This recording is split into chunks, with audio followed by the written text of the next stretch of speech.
सफ़र एक कहानी। ट्रेन चलने को ही थी कि अचानक कोई जाना पहचाना सा चेहरा जनरल बोगी में आ गया।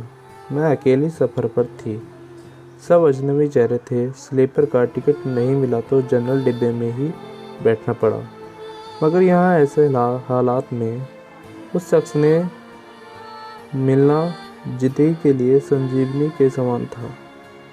ज़िंदगी भी कमबख्त कभी कभी अजीब से मोड़ पर ले आती है। ऐसे हालातों से सामना करवा देती है जिसकी कल्पना तो क्या कभी ख्याल भी नहीं कर सकते। वो आया और मेरे पास ही खाली जगह पर बैठ गया। ना मेरी तरफ देखा, न पहचानने की कोशिश की। कुछ इंच की दूरी बनाकर चुपचाप पास आकर बैठ गया। बाहर सावन की रिमझिम लगी थी, इस कारण वो कुछ भीग गया था। मैंने कनखियों से नज़र बचाकर उसे देखा। उम्र के इस मोड़ पर भी कमबख्त वैसा का ही वैसी था। हाँ, कुछ भारी हो गया था मगर इतना ज़्यादा भी नहीं। फिर उसने जेब से चश्मा निकाला और मोबाइल में लग गया। चश्मा देखकर मुझे कुछ आश्चर्य हुआ। उम्र का यही निशान उस पर नज़र आया था कि आंखों पर चश्मा चढ़ गया था। चेहरे पर और सर पे मैंने सफ़ेद बाल खोजने की कोशिश की मगर मुझे नहीं दिखे। मैंने जल्दी से सर पर साड़ी का पल्लू डाल लिया। बालों को डाई किए काफ़ी दिन हो गए थे। मुझे ज़्यादा तो नहीं थे सफ़ेद बाल मेरे सर पे, मगर इतने ज़रूर थे कि गौर से देखो तो नज़र आ जाए। मैं उठकर बाथरूम गई, हैंड बैग से फेस वॉश निकाला और चेहरे को ढंग से धोया। फिर शीशे में चेहरे को गौर से देखा। पसंद तो नहीं आया मगर अजीब सा मुंह बनाकर मैंने शीशा वापस बैग में डाला और वापस अपनी जगह पर आ गई। मगर वो साहब तो खिड़की की तरफ से मेरा बैग सरकाकर खुद खिड़की के पास बैठ गए थे। मुझे पूरी तरह देखा भी नहीं, बस बिना देखे ही कहा, सॉरी, भाग कर चढ़ा तो पसीना आ गया था, थोड़ा सूख जाए फिर आप अपनी जगह बैठ जाना। फिर वह अपने मोबाइल में लग गया। मेरी इच्छा जानने की कोशिश भी नहीं की। उसकी यही बात हमेशा बुरी लगती थी। फिर भी न जाने उसमें ऐसा क्या था कि आज तक मैंने उसे नहीं भुलाया। एक वो था कि 10 सालों में ही भूल गया। मैंने सोचा शायद अभी तक गौर नहीं किया, पहचान लेगा। थोड़ी मोटी हो गई हूँ शायद, इसलिए नहीं पहचाना। मैं उदास हो गई। जिस शख्स को जीवन में कभी भुला ही नहीं पाई, उसको मेरा चेहरा याद ही नहीं। माना कि ये औरतों और लड़कियों को टालने की इसकी आदत नहीं, मगर पहचानने भी नहीं। शादीशुदा है, मैं भी शादीशुदा हूँ। जानती थी इसके साथ रहना मुश्किल है, मगर इसका मतलब यह तो नहीं कि अपने ख्यालों को, अपने सपनों को जीना छोड़ दूँ। एक तमन्ना थी कि कुछ पल खुल के उसके साथ गुजारूं। माहौल दोस्ताना ही हो, मगर हो तो सही। आज वही शख्स पास बैठा था जिसे स्कूल टाइम से मैंने दिल में बसा रखा था। सोशल मीडिया पर उसके सारे अकाउंट चोरी छुपे देखा करती थी। उसकी हर कविता पर शायरी में खुद को खोजा करती थी। वह तो आज पहचान ही नहीं पा रहा। माना कि हम लोग में कभी प्यार की पींगें नहीं चली, कभी इजहार हुआ। हाँ, वो हमेशा मेरी केयर करता था और मैं उसकी केयर करती थी। कॉलेज छूटा तो मेरी शादी हो गई और वो फौज में चला गया। फिर उसकी शादी हुई। जब भी गांव गई उसकी सारी खबर ले आती थी। बस ऐसे ही ज़िंदगी गुजर गई। आधे घंटे से ऊपर हो गया। वो आराम से खिड़की के पास बैठा मोबाइल में लगा था। देखना तो दूर, चेहरा भी ऊपर नहीं किया। मैं कभी मोबाइल में देखती, कभी उसकी तरफ। सोशल मीडिया पर उसके अकाउंट खोल कर देखे, तस्वीर मिलाई, वही था पक्का। वही, कोई शौक नहीं था। वैसे भी हम महिलाएं पहचानने में कभी भी धोखा नहीं खा सकती। 20 साल बाद भी सिर्फ आंखों से पहचान ले। फिर और कुछ वक्त गुजारा, माहौल वैसा का वैसा था, मैं बस पहलू बदलती रही। फिर अचानक टीटी आ गया, सबसे टिकट पूछ रहा था। मैंने अपना टिकट दिखा दिया, उससे पूछा तो उसने कहा नहीं है। टीटी बोला फाइन लगेगा। वह बोला लगा दो। टीटी कहाँ का टिकट बनाऊँ? उसने जल्दी से जवाब नहीं दिया, मेरी तरफ देखने लगा। मैं कुछ समझी नहीं। उसने मेरे हाथ में धमी टिकट को गौर से देखा, फिर टीटी से बोला कानपुर। टीटी ने कानपुर की टिकट बनाकर दी और पैसे लेकर चला गया। वह फिर से मोबाइल में तल्लीन हो गया।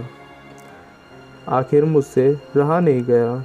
मैंने पूछ ही लिया, कानपुर में कहाँ रहते हो? वह मोबाइल में नज़र गड़ाए हुए ही बोला कहीं नहीं। वह चुपचाप हो गया तो मैं फिर बोली किसी काम से जा रहे हो? वह बोला हाँ। अब मैं चुप हो गई। वह अजनबी की तरह बातें कर रहा था और अजनबी से कैसे पूछ लूँ किस काम से जा रहे हो? कुछ देर चुप रहने के बाद फिर मैंने पूछ ही लिया, वहाँ शायद आप नौकरी करते हो? उसने कहा नहीं। मैंने फिर हिम्मत करके पूछा, तो किसी से मिलने जा रहे हो? वहीं शब्दशः उत्तर नहीं। आखिरी जवाब सुनकर मेरी हिम्मत नहीं हुई कि और कुछ पूछूं। अजीब आदमी था, बिना काम सफ़र कर रहा था। मैं मुंह फेर कर अपना मोबाइल में लग गई। कुछ देर बाद खुद ही बोला, ये भी पूछ लो क्यों जा रहा हूँ कानपुर? मेरे मुंह से जल्दी से निकला, बताओ क्यों जा रहे हो? फिर अपने ही उतावलेपन पर मुझे शर्म सी आ गई। उसने थोड़ा सा मुस्कुराते हुए कहा, एक पुरानी दोस्ती मिल गई जो आज अकेले सफ़र पर जा रही थी। फौजी आदमी हूँ, सुरक्षा करना मेरा कर्तव्य है। अकेले कैसे जाने देता, इसलिए उसे कानपुर तक छोड़ने जा रहा हूँ। इतना सुनकर मेरा दिल ज़ोर से धड़का। नॉर्मल नहीं रह सकी थी मैं, मगर मन में भावों को दबाने का असफल प्रयत्न करते हुए मैंने हिम्मत करके फिर पूछा, कहाँ है वो दोस्त? कमबख्त फिर मुस्कुराता हुआ बोला, यहीं मेरे पास बैठी है ना। इतना सुनकर मेरे सब कुछ समझ में आ गया कि क्यों उसने टिकट नहीं लिया, क्योंकि उसे तो पता ही नहीं था मैं कहाँ जा रही हूँ। सिर्फ और सिर्फ मेरे लिए वह दिल्ली से कानपुर का सफ़र कर रहा था। जानकर इतनी खुशी मिली कि आंखों में आंसू आ गए। दिल के भीतर एक गोला सा बना और फट गया। परिणाम में आंखें तो भीगनी ही थी। बोला, रो क्यों रही हो? मैं बस इतना ही कह पाई, तुम मर्द हो, नहीं समझ सकते। वह बोला, क्योंकि थोड़ा बहुत लिखा लेता हूँ, इसलिए एक कवि और एक लेखक भी हूँ। सब समझ सकता हूँ। मैंने खुद को संभालते हुए कहा, शुक्रिया मैंने कुछ पहचानने के लिए और मेरे लिए इतना टाइम निकालने के लिए। वह बोला, प्लेटफार्म पर अकेले घूम रही थी, कोई साथ नहीं दिखा तो आना पड़ा। कल ही रक्षाबंधन था, इसलिए बहुत भीड़ है। तुमको यूँ अकेले सफ़र नहीं करना चाहिए। क्या करती, उनको छुट्टी नहीं मिल रही थी और भाई यहाँ दिल्ली में आकर बस गए। राखी बांधने तो आना ही था। मैंने मजबूरी बताई। ऐसे भाइयों को राखी बांधने आई हो जिनको ये भी फिक्र नहीं कि बहन इतना लंबा सफ़र अकेले कैसे करेगी। भाई शादी के बाद भाई रहे ही नहीं, भाभीयों के हो गए। मम्मी पापा रहे नहीं कहकर मैं उदास हो गई। वह फिर बोला, तो पति को समझना चाहिए, उनकी बहुत बिजी लाइफ है, मैं ज़्यादा डिस्टर्ब नहीं करती। और आजकल इतना खतरा नहीं रहा, कर लेती हूँ मैं अकेले सफ़र। तुम अपनी सुनाओ, कैसे हो? अच्छा हूँ, कट रही है ज़िंदगी। मेरी याद आती थी क्या? मैंने हिम्मत करके पूछा। वो चुप हो गया, कुछ नहीं बोला। तो मैं फिर बोली, सॉरी, यूं ही पूछ लिया। अब तो परिपक्व हो गए हैं, कर सकते हैं ऐसी बात। उसने शर्ट की बाजू की बटन खोलकर हाथ में पहना वो तांबे का कड़ा दिखाया जो मैंने ही फ्रेंडशिप डे पर उसे दिया था। बोला, याद तो नहीं आती पर कमबख्त ये तेरी याद दिला देता है। कड़ा देखकर दिल को बहुत सुकून मिला। मैं बोली, कभी संपर्क क्यों नहीं किया? वह बोला, डिस्टर्ब नहीं करना चाहता था। तुम्हारी अपनी ज़िंदगी है और मेरी अपनी ज़िंदगी है। मैंने डरते डरते पूछा, तुम्हें छू लूँ? वह बोला, पाप नहीं लगेगा? मैं बोली, नहीं, छूने से नहीं लगता। और फिर मैं कानपुर तक उसका हाथ पकड़कर बैठी रही। बहुत सी बातें हुई। ज़िंदगी का एक ऐसा यादगार दिन था जिसे आखिरी सांस तक नहीं भुला पाऊंगी। वह मुझे सुरक्षित घर छोड़कर गया, रुका नहीं, बाहर से ही चला गया। जम्मू थी उसकी ड्यूटी, चला गया। उसके बाद उससे कभी बात नहीं हुई क्योंकि हम दोनों ने एक दूसरे के फ़ोन नंबर नहीं लिए।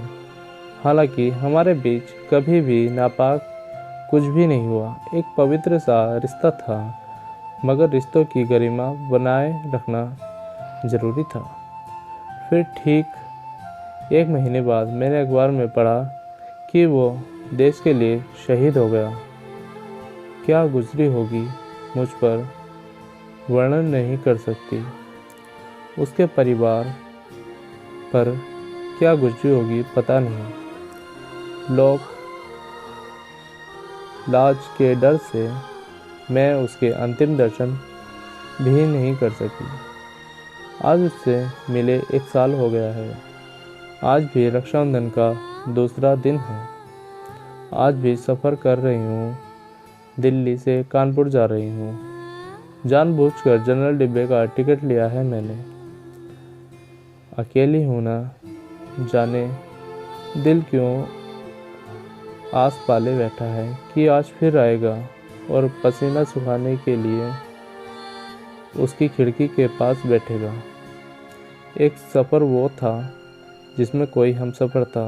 एक सफ़र आज है जिसमें उसकी यादें हमसफ़र है। बाकी ज़िंदगी का सफ़र जारी है। देखते हैं कौन मिलता है, कौन साथ छोड़ता है।